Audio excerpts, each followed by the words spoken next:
الفطار النهاردة أحلى ورقة لحمة بالخضار. النهاردة تالت يوم رمضان، كل سنة وانتم طيبين. هنعمل فطار سريع، فطار بسرعة جدا، مش هياخد وقت ولا مجهود ولا تقفي في المطبخ كتير وانتي صايمة. هنعمل ورقة لحمة بالخضار، مش هتاخد وقت خالص، حتى التسوية بتاعتها مش هتاخد أكتر من ساعة. هنعمل ورقة اللحمة بالخضار بشوية الصوص الخطير ده، حاجة كده حلوة قوي، حاجة كده طعمها خطير. لو جربتوها هتعملوها كتير، هتعملوها كل يوم، هتبقى إدمان. الخضار معانا مستوي جدا، دايب كده زي الزبدة، لكن في نفس الوقت متماسك، مش مهري ولا مهروس. زي ما انتوا شايفين كده التسوية مظبوطة جدا. أحلى ورقة لحمة بالخضار، طعمها بجد خطير. لو أول مرة بتشوفوني أنا عزة. لو عجبكم الفيديو بقى ياريت تشتركوا في القناة وتفعلوا الجرس، وكمان تحطوا لايك للفيديو. معانا هنا حتة لحمة كده قطعية كده، تكون بتستوي بسرعة، ما بتاخدش وقت كتير على النار، وتكون الحتة اللحمة معانا كده ناعمة قوي وبالشكل الحلو ده. كمان لو كانت كده من الفيليتو تبقى حلوة قوي. هنقطع اللحمة كده قطع صغيرة عشان تستوي بسرعة. طبعا احنا هنحطها مع الخضار في الفرن، وعلشان ما تاخدش وقت كتير في الفرن هنحطها كده، هنقطعها كده شرايح صغيرة. بعد كده هنجيب البصل بقى ونقطعه كده جوليان زي ما انتوا شايفين كده. هنقطع كمية بصل كويسة، لأنه البصل بجد بيبقى طعمه خطير جدا في صينية اللحمة أو ورقة اللحمة. هنقطع كمان فلفل أخضر، كمان هنقطع جزر. بس عايزة أقول لكم إن قرن الشطة ده اختياري، يعني بصوا قرن الشطة لو مش حابينه خلاص مش مهم. قطعنا كمان جزر، وهنقطع بطاطسايه كبيره كده علشان تبقى حلوه كده، طعمها خطير قوي بجد. البطاطس مع اللحمه مع ميكس الخضار ده، بجد البطاطس كان خطير جوه الورقه اللحمه، بيدوب كده ومستوي تسويه مظبوطه. كمان هنحط هنا واحدتين كده من الطماطم، وهنا معانا الخضار كده بعد ما قطعناه بالشكل الحلو ده.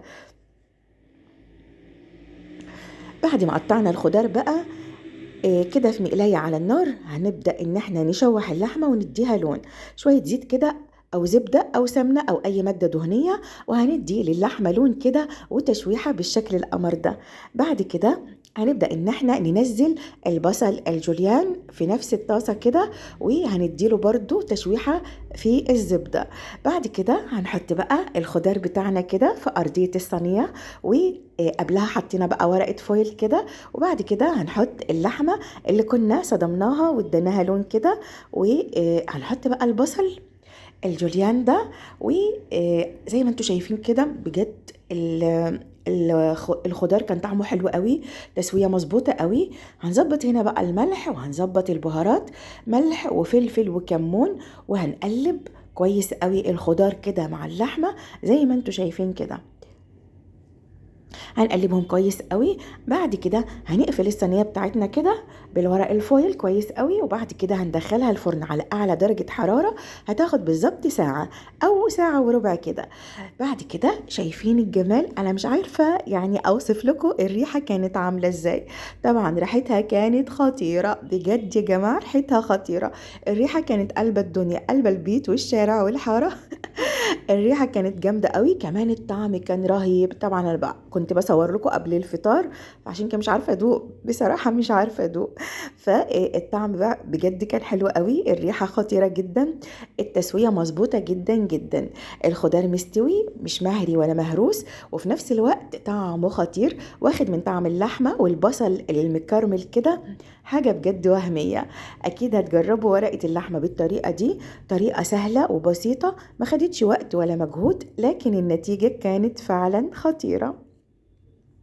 احلى بقى حاجة في صينية اللحمة ورقة اللحمة، الصوص الخطير ده. الصوص ده حلو قوي، بيتاكل كده مع الرز بالشعرية، حاجة كده وهم. طبعا انا كنت لسه ما عملتش الرز، بس كنت بوريكم بس ورقة اللحمة. شايفين شوية البصل دول؟ البصل ده لوحده حكاية تانية بجد خطير.